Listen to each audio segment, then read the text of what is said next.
बिस्मिल्लाहिर्रहमानिर्रहीम। Dear CSS aspirants, अस्सलाम वालेकुम।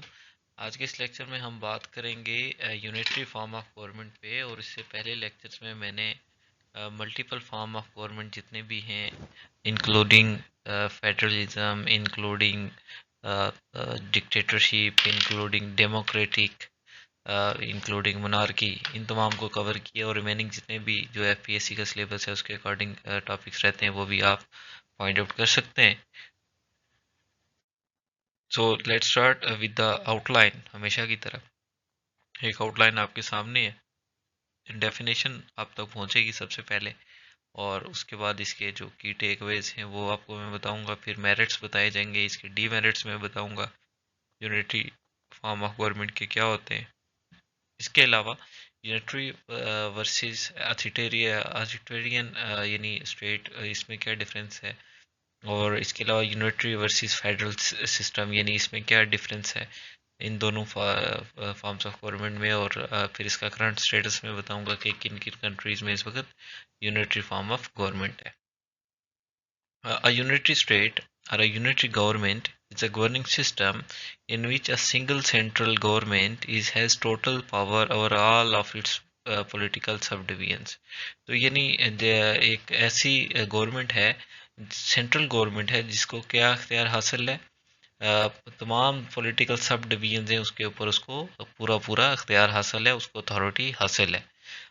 ये अपोजिट है फेडरल सिस्टम के। फेडरल सिस्टम में क्या होता है कि वहाँ पे पावर्स डिवाइड होती हैं सेंटर के दरमियान और स्टेट्स के दरमियान और प्रोविंसेस के दरमियान। लेकिन यूनिटरी सिस्टम में क्या होता है, जो मरकज़ होता है, जो सेंटर होता है, उसके पास तमाम अख्तियारात होते हैं, तमाम पावर्स होती हैं। In a unitary state the political subdivisions must carry out the directives of the central government but have no power to act on their own। ठीक है जी। तो यानी जो सेंट्रल गवर्नमेंट होती है, यानी उसके पास ये सारा अख्तियार होता है। और जो सब डिवीजन एंटिटी होती है, या प्रोविंसेस होते हैं, या रीजनल जितनी भी अथॉरिटीज़ होती हैं, उनके पास कोई ख़ास अख्तियार नहीं होता। In a unitary system, the national government has total authority over all the country's other political subdivisions. Unitary states are opposite to the federal, or the unitary state is the most common form of government in the world.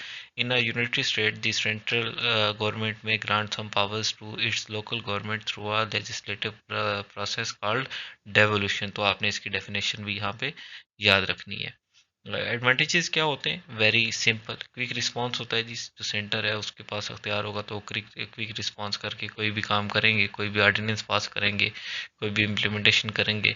Cost effective in a sense के जो bureaucracy है वो mainly जो है centre में बैठ के काम करेगी। हायरार्किकल वे में बहुत ज़्यादा चीज़ें नीचे नहीं जाएंगी, और जो सेक्रेटरीट्स हैं, सब सेक्रेटरीट्स हैं, वो बहुत ज़्यादा नहीं होंगे, और ऑब्वियसली वो कॉस्ट इफेक्टिव कहलाएगी। यूनिटी है जी। Since the majority of power remains in the central government, policies have more uniformity, which helps promote unity among citizens and reduce polarity। ठीक है जी। यूनिटी यानी कि मरकज़ जो है पावरफुल होगा तो वो तमाम जितने भी सब यूनिट्स हैं स्टेट के उनको कंट्रोल रखेगा। और एफिशिएंसी ऑब्वियसली होगी जब एक सिस्टम के अंडर सारे रीजन्स होंगे, सारे सब डिवीजन्स होंगे, सारे प्रोविंसेस होंगे, तो जो स्टेट सेंटर है उसकी एफिशिएंसी भी किसी हद तक यानी बेहतर होगी, क्योंकि उनके पास जो एक कंट्रोल, एक सारा अख्तियार जो का महवर जो है ना वो एक जगह पे होगा। और फ्लेक्सिबिलिटी ऑफ कॉन्स्टिट्यूशन, यानी जो मरकज़ है उसके पास सीधा सीधा अख्तियार होगा कि जी वो कॉन्स्टिट्यूशन को अगर पॉजिटिव डोमेन में मोल्ड करना चाहे, उसको अमेंड करना चाहे तो वो कर सकेगी। बजाय इसके कि कुछ ऐसे कंट्री जहाँ पे जो सूबे हैं उनको बहुत ज़्यादा अख्तियारात हों, तो वहाँ पे किसी भी कॉन्स्टिट्यूशन को या रिजिड कॉन्स्टिट्यूशन को अमेंड करना मुश्किल होता है। अच्छा जी, अगर इसके अब डिसएडवांटेजेस की बात की जाए तो सबसे पहली बात ये कि पॉलिटिकल जो माइनॉरिटी है उसकी रिप्रेजेंटेशन उस तरह से नहीं होती। इसको मैं एक्सप्लेन करता हूँ आपके सामने। The need of political minority groups are often not met because of the large scope of the government. तो यानी एक स्कोप अगर सेंट्रल गवर्नमेंट का बहुत बड़ा है और वो मरकज़ से बैठ के, सेंटर से बैठ के चीज़ों को हैंडल कर रहे हैं, तो जो यानी उस स्टेट की एंटिटीज़ हैं, माइनॉरिटीज़ हैं, स्मॉल पॉलिटिकल ग्रुप्स हैं, तो वो इग्नोर हो जाएंगे, उनकी रिप्रेजेंटेशन उस तरह से नहीं होगी। और इस तरह से पॉलिटिकल जो है वो एक इग्नोर हो जाएगा। इसी तरह से डिक्टेटरशिप्स है, united government might result in the dictatorship because of the high centralisation of power. तो यानी सेंटर के पास एक इतनी एक्सट्रीम लेवल की पावर होगी और डिवाइडेड नहीं होगी स्टेट के दरमियान, सब स्टेट्स के दरमियान, कोई लोकल गवर्नमेंट के ऑफिसर्स नहीं होंगे, सेंटर से बैठ के सारी चीज़ें हो रही होंगी, तो वो एक रिजेम्बलेंस होगी किसके साथ, एक डिक्टेटरशिप के सिस्टम के साथ। सिमिलरली हम इस पे मज़ीद अगर बात करें तो लैक ऑफ पॉलिटिकल पार्टिसिपेशन होगी। कैसे? क्योंकि अगर यानी फेडरल सिस्टम है तो वहाँ पे क्या होता है, प्रोविंस होते हैं, उनके लेजिस्लेचर होता है, उनके रिप्रेजेंटेटिव होते हैं। इसी तरह से सेंटर में नेशनल असेंबली होती है, जो पार्लियामेंट होती है या सेनेट होती है, वहाँ पे भी तमाम रीजन से आके लोग प्रेजेंट कर रहे होते हैं, पॉलिटिकल पार्टिसिपेशन में रोल प्ले कर रहे होते हैं। लेकिन यूनिटरी फॉर्म की गवर्नमेंट होगी, सेंटर में बैठी हुई कैबिनेट होगी और वो तमाम कंट्री के अंदर बीइंग एन एग्जीक्यूटिव रूल कर रही होगी, तो उस तरह से जो रीजन्स हैं, जो स्टेट्स हैं, उनकी पॉलिटिकल प्रेजेंटेशन नहीं होगी। लैक ऑफ अंडरस्टैंडिंग इसी वजह से ये नहीं हो पाएगी क्योंकि जो सेंटर है वो बड़े कैनस में सारी चीज़ों को देख रहे होंगे और जो सेंटर या साइड एरियाज़ के कंसर्न है वो वहाँ पे उस तरह से मीट नहीं हो रहे होंगे। करप्शन इस तरह से इमर्ज हो सकती है कि यानी कोई अकाउंटेबिलिटी नहीं है, स्टेट के सेंटर के पास एक ही जगह ताकत का महवर है, तो वहाँ पे जो है वो पावर को यानी नेगेटिव वे में यूज़ किया जाएगा, तो कोई उस ऐसा उसकी अकाउंटेबिलिटी नहीं होगी ना, जो पब्लिक है वो कर पाएगी ना, वहाँ पे कोई हायरार्की है वहाँ वो कर उससे वो चीज़ आइडेंटिफाई हो पाएगी, और ना ही उसका फर्दर कोई और ऐसा इंस्टीट्यूशन होगा जो पावरफुल होके इस सेंटर की एग्जीक्यूटिव पावर को जो है क्वेश्चनेबल। अच्छा, अब हम देख लेते हैं जी यूनिटरी स्टेट और फेडरल स्टेट के दरमियान क्या डिफरेंस होता है। इट्स वेरी सिंपल और वो दोनों एक दूसरे के ऑपोजिट हैं। फेडरल सिस्टम में क्या होता है, पावर डिवाइड होती है सेंटर के दरमियान और जो स्टेट हैं उनके दरमियान। और यूनिटरी के स्टेट में क्या सिस्टम में क्या होता है कि जो सारी पावर होती है वो सेंटर के पास होती है। फेडरल सिस्टम में सेंटर है जो है वो जो प्रोविंस हैं या स्टेट के यानी जो सब स्टेट्स के मैटर्स हैं उसमें इंटरफेयर नहीं करती, और वो अपना सिस्टम जो है वो एक अपनी जो एक डिफाइंड पावर्स हैं उसको देखते हुए यूटिलाइज करते यूज़ करते हैं। लेकिन यूनिटरी सिस्टम के अंदर क्या होता है कि कोई ऐसा मामला नहीं होता कि वो लोकल गवर्नमेंट के पास कोई इख्तियार हो, वो पूरी पावर एक्सरसाइज करके तमाम चीज़ों को खुद देख रहे होते हैं। फेडरल सिस्टम में एक कॉन्स्टिट्यूशन होता है, उसमें जो है वो उस कॉन्स्टिट्यूशन के नतीजे में ही वो सारे अपने एक्शंस और मैयर्स और अपनी पावर्स को ड्राइव करते हैं। जबकि यूनिटरी सिस्टम में कोई ऐसा कॉन्स्टिट्यूशन की भी जो है वो अहमियत नहीं होती, और एक काइंड ऑफ आप कह सकते हैं डिक्टेटर्स की तरह वो रूल कर रहे होते हैं।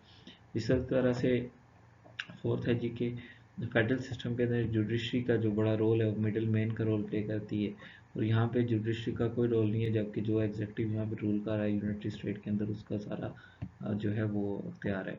और बड़े जो कंट्रीज़ हैं वहाँ पे फेडरल सिस्टम बड़ा बेहतर रहता है क्योंकि पावर्स डिवाइड होती हैं, और वो जैसे यूएसए के अंदर भी यानी सब स्टेट्स हैं और वो वहाँ पे एडमिनिस्ट्रेशन अच्छी करने के लिए पॉलिटिकली या एडमिनिस्ट्रेटिव वाइज या गवर्नेंस वाइज ये सिस्टम जो है प्रेफर किया जाता है कि बड़े कंट्रीज़ में फेडरल सिस्टम रहे। जबकि जो यूनिटरी सिस्टम होता है ये किसी बहुत बड़ी कंट्री के अंदर इसको मेंटेन करना बड़ा मुश्किल होता है, और फिर उसके बाद अगर किसी बड़ी बड़े कंट्रीज़ के अंदर इस तरह का सिस्टम हो यूनिटरी फॉर्म का, तो उसमें जो है वो डेवलपमेंट या गवर्नेंस को या एक एग्जेक्टिव की जो पावर है उसको सही से एक्सरसाइज करना एक बहुत बड़ा चैलेंज है। फेडरल सिस्टम में फ्रीक्वेंट इलेक्शन होते हैं जी, कभी नेशनल असेंबली के हो रहे हैं, कभी सेनेट के हो रहे हैं, कभी जो है लोकल गवर्नमेंट के हो रहे हैं, और इसी तरह से प्राइम मिनिस्टर को चूज़ किया जाता है, प्रेसिडेंट को चूज़ किया जाता है, जबकि यूनिटरी सिस्टम में जो है ना वो ऐसा फ्रीक्वेंट इलेक्शंस नहीं होते। और इसमें जो है वो जस्ट अगर वहाँ पे प्रेसिडेंट रूल कर रहा है एक एग्जेक्टिव के तौर पे, किंग रूल कर रहा है एक हेड ऑफ द स्टेट के तौर पे, मोनार्क रूल कर रहा है, तो फिर वो अपनी मर्जी से या एक डिफाइंड एक पीरियड है तो उसका एक स्पेसिफिक इलेक्शन होगा और उसके बाद उसको नॉमिनेट कर लिया जाएगा, और फिर वो वहाँ पे अपनी अल्टीमेट पावर्स के साथ रूल करता रहेगा और सब स्टेट्स उसके ताबे रहेंगी। करंट स्टेटस की एग्जांपल की बात की जाए तो out of 193 165 countries are said to be unitary states. Okay, 193 में से 193 में से 165 कंट्रीज व यूनाइटेड स्टेट्स हैं। कुछ एक मैप भी आपके सामने है, इसको भी आप देख लीजिए शेडिंग के से, और मज़ीद कौन कौन सी कंट्रीज़ हैं इसको आप सर्च आउट भी कर सकते हैं, और नोट्स में भी आपको गिवन है कि वहाँ से भी आप देख सकते हैं। तो दैट्स इट फॉर टुडे। आसान सी चीज़ें, बड़ी जेनेरिक से कंसेप्ट हैं, और कोई ऐसा फ़िलासफ़िकल चीज़ें नहीं है जिनको बहुत ज़्यादा जो है प्रोलॉन्ग करके एक्सप्लेन किया जाए। कोई चीज़ फिर भी समझ ना आई हो, आप कमेंट सेक्शन में पूछ सकते हैं। अपना बहुत सा ख्याल रखें। अल्लाह हाफ़िज़।